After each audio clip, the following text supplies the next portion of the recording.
Ayo, what's up? Welcome back dito sa ating channel dito sa Bob's TV. Alright, so tayo nagbabalik muli mga kababayan. At ako po, eto, may masama pong nangyari, no, dito po kay, kay Orly Gotesa mga kababayan. No, ito po yung witness na inilabas po netong si Senator Marcoleta mga kababayan. No, napakasama po na nangyari sa kanya. Nasunog po mga kababayan. No, yan ang ating alamin ngayon at pag-uusapan. Pero syempre bago ang lahat, please don't forget to subscribe, like, share, comment dyan sa comment section. Okay. So, sunog po. No, itong si Gotesa mga kababayan. No, paano ko po nasabing nasunog mga kababayan? Yung witness po. No, netong si Senator Marcoleta. Kung makikita nyo po sa inyong screen, meron pong mga pictures dyan, mga babayan. No, ayan po, may mga picture po dyan, mga babayan. At yan, may mga hawak po silang affidavit, mga papel. No? Ayan, meron po siyang hawak na papel, mga kababayan. Ayan, yung lalaki na yan. Ito pa pong isang lalaki na to. Ayan. Okay, so nagtataka po siguro kayo kung sino po yung mga yan. No, sila po, mga babayan, ay ilan, no, sa mga tauhan po, no, netong si Saldico mga kababayan. No, yan pong dalawang yan. At lumantad na po sila, no, at naglabas na rin po sila ng kanilang statement, mga kababayan, dahil ito pong dalawang to ay nabanggit po. No? Nabanggit po sa Senate hearing, mga kababayan. No, neto si Gotesa. Okay, nabanggit po sila ni Gotesa mga kababayan, ni Orly. Okay, so eto po, naglabas sila ng kanilang mga sinumpaang salaysay. Ayan, no? Mga sinumpaang salaysay po nila yan. Okay, so may mga pirma po nila yan mga kababayan. At yan po ay notaryado rin po. No? At yung notary po niyan, ayan, malinaw na malinaw. No, malinaw po, kumpletong-kumpleto, malinaw ang detalye. No, hindi po kagaya ng pinasa ni Orly Gotesa, mga kababayan. No, hindi po kagaya ng pinasa niya na yung kanyang notary seal, yung tatak na ganyan, sobrang labo, mga kababayan. No, halos di mo maintindihan yung bandang gitna, di ba? Kaya nga nagrereklamo yung yung attorney, no? Ito pong si attorney, ano pangalan uli nun? Pechi Espera, mga kababayan. No, nagreklamo po siya. At sinasabi niyang wala po siyang kinalaman, no, doon po sa pagno-notary at hindi raw po siya nag-prepare nung sulat na yon o yung affidavit. No, netong si Orly, mga kababayan. No, Orly Gotesa. Okay, so dito po sunog po si Orly Gotesa kasi ito basahin natin do sa statement po nila. No, ayan. Ako si Mark Bunagan, Pilipino, may asawa, nasa hustong gulang at nakatira, ayan yung address nila.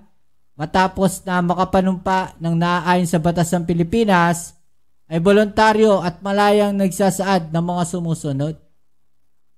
O, sabi dito, noong ika-25 ng September 2025, napanood ko sa YouTube si Orly Regala Gotesa sa kanyang pagharap sa Senate Blue Ribbon Committee.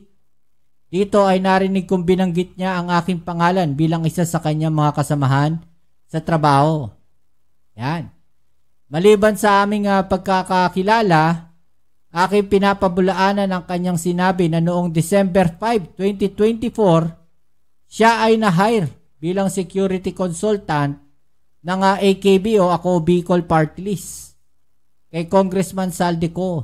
Ang katotohanan po ay kami ay nagkasama bilang personal assistants ng iba pang mga kapamilya ni Congressman Saldico mula ika-1 ng Pebrero 2025 hanggang siya ay di na pumasok ng August 2025. No? December 5 daw mga kababayan yung kanyang sinasabi. No? December 5, 2024. No? Pero nagkasama lang daw sila February 1, 2025. Diba? So malayo yung date, mga kababayan. No, hindi tugma yung date. No, sa buong panahon na kami magkasama sa trabaho, wala akong natatandaan, naririnig o nababasa ukol sa umano'y pagdadala ng mali-maletang pera sa iba't ibang lugar. Wala rin ni isang pagkakataon na kami ay nagdala o pinagdala ng maleta ng pera sa anumang lugar, lalo na sa Horizon Residence sa Taguig at sa 42 McKinley Taguig, tulad ng sinasabi ni Orly. Yan, no? Malaya akong ginawa ang salaysay na ito. Nakahanda akong humarap sa Senado sa anumang hukuman o sa ano pa mga pagdinig upang patunayan ang mga nakasaad sa salaysay na ito. Yan, ako ay hindi pinilit, tinakot at binayaran ni Numan para sabihin ang mga nakasaad sa salaysay na ito. Okay, so nandiyan po yung kanyang pirma, mga kababayan. Okay, so yan po yung isa. No, si Mark Bunagan. At nandiyan din po yung kanyang ID at malinaw na notaryo po. At nandito rin, no, itong sulat din, sinumpaan sa salaysay din, ni Alan Colesio. Ayan po, nasa hustong gulang at nakatira sa Unidos, Navas, Aklan. Taga-Aklan pala to. Matapos na mapanumpay na ayon sa batas ng Republika ng Pilipinas ay voluntaryo at malayong nagsasaad na nga masumusunod. O yan, bilanggit din yung kanyang pangalan, mga kababayan. O, February 5 niya lang din nakasama. No, hanggang August, sabi dito sa sulat, bilang personal assistance ng mga kamag-anak ni Kong Saldico. Nalaman ko na lamang na siya ay huminto sa trabaho simula noong August 6, 2025. Buong panahon na kami magkasama sa trabaho, wala akong natatandaan, naririnig o nababasa sa umunay pagdadala ng mali-maletang pera sa iba't ibang lugar. So pinabulaanan din niya, mga kababayan. No, yung paghahatid nila ng pera na sinasabi, no, ni Orly Gotesa na nagdala sila dyan sa Taguig, no, sa Taguig McKinley at sa Horizon Residences sa Taguig, mga kababayan. No? Totoo kaya yung testigo ni Marcoleta? Yun yung tanong ng mga kababayan natin eh. Di ba? Totoo kaya? No, yung mga sinasabi, no, neto nga si Orly Gotesa, mga kababayan. Di ba? Kasi pinabulaanan na yan nung nung abogado. Oh. Di ba?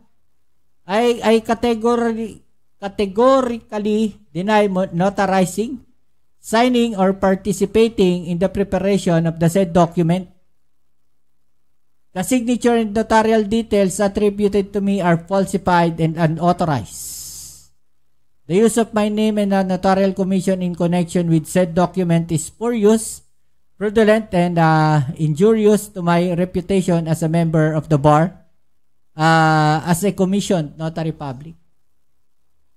Your continued publication and circulation of the falsified document without the disclaimer or correction misleads the public and exposes me to grave reputational harm, unwarranted suspicion, and potential liability.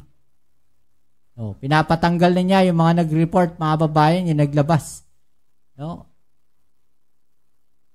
O, pinapaano niya. Parang sinasabi niya dito, mga babayan, na hindi siya, no, ang gumawa o nag-notarize nung sinumpa ang salaysay, mga babayan, ni Orly Gotesa.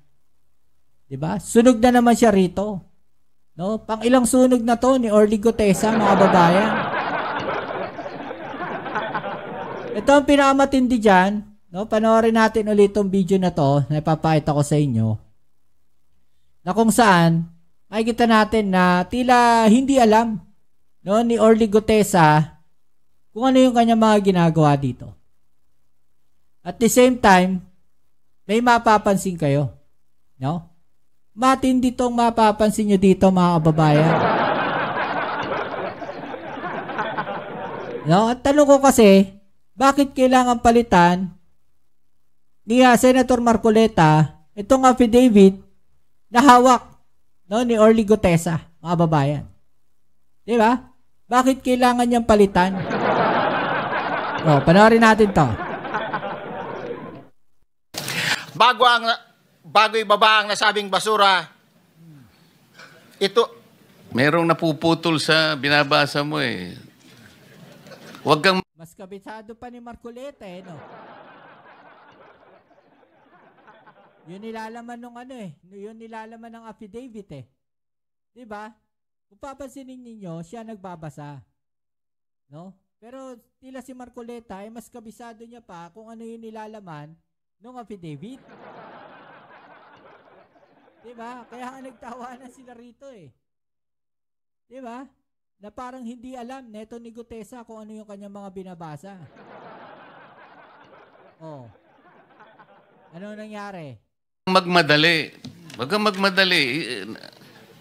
naputol na. Ulitin mo yung paragraph 20. Diba? Tinuro niya pa kung saan mag-uumpisa, no, etong si Orly Gutesa. Wala na ako, hindi ko makita na putol na siya. Oh, hindi raw niya makita na putol na. Diba? So, ibig sabihin, wala na dun sa script niya. Ay, script niya tuloy. Wala na dun sa binabasa niya. No, yung ibang gustong sabihin. No, neto nga si Senator Marcoleta. Yung iba dun sa nakasulat sa hawak na dokumento ni Senator Marcoleta. Ang tanong, paano nangyari yun? No? Paano nangyari na kulang, mga kababayan, yung hinahawakang dokumento, kulang yung nakalaman dun sa hawak ni Orly Gutesa. Tapos mas kumpleto yung hawak ni Senator Marcoleta.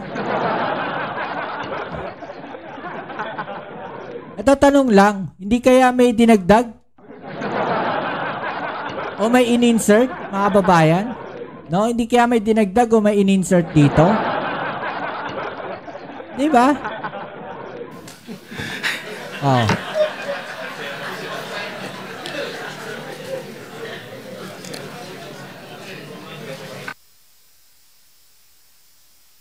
Oh, nakita ninyo? Ang binigay ni Senator Marcoleta, yung kopya niya. Mga babayan. Diba? Yung kopya niya ang ibinigay niya eh. No, dito kay Gutesa. Paano nangyari na yung hawak ni Gutesa ay kulang kaysa dito sa hawak ni Marcoleta, mga kababayan? Di ba dapat pagka nagpa-Xerox ka, nag-photocopy ka, kumpleto dapat yan? Lalo Senate to. Di ba?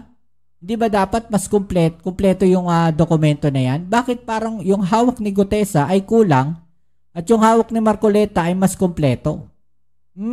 Anong meron? Di ba? Anong meron? I smell something fishy.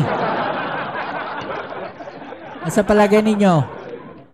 No? Bakit pinalitan ni Marcoleta yung hawak na itong si Orly? Oh.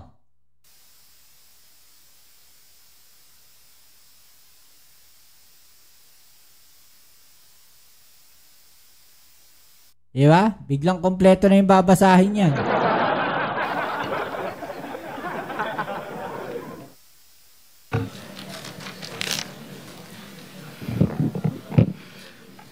Pagkatapos, mabilang ang sinasakay namin sa mga sakyang patungo sa Horizon Residence Taguig. Pagdating sa Horizon Residence, dumidiretso kami sa basement upang maibaba ang nasabing basura at dalhin sa unit ni Congressman Saldico. Yan na yung statement nila, mga babayan. Sa 56th floor sa nasabing lugar kung saan siya nakatira. Bago ibaba ang nasabing basura, ito ay bawas na. Halimbawa, nag-akyat kami ng 46 na maleta. Ibababa lamang namin ay 35 maleta para i-deliver sa bahay ni House Speaker Martin Romualdez sa 42 McKinley Street, Taguig. Ang 11 diba? Ayun na. Andun na. Andun na yung kwento. Di ba mga kababayan? Kung ikaw magdi-deliver, no, 46 na maleta yan. No, iaakit mo lahat. Tapos ibababa mo uli yung mga natira. O yung 35. 35 ba yung sabi dito? Ibababa mo uli. Hindi ba dapat kung ilan lang yung iaangat, yun lang yung iaakyat? Di ba? Tapos the rest dadalhin na kung saan dapat dalhin. O, ano masasabi nyo dyan mga kababayan, no? Meron bang magic? I-comment na lang po sa ibaba yung mga opinion na atin yung pag-usapan. Alright? So yan muli, maraming salamat sa lahat ng mga patuloy na nakasuporta dito sa ating channel. Kita-kits po tayo sa ating next video upload. Ito muli ang yung Kuya Mobs Hits on Bobs TV. Peace and hell.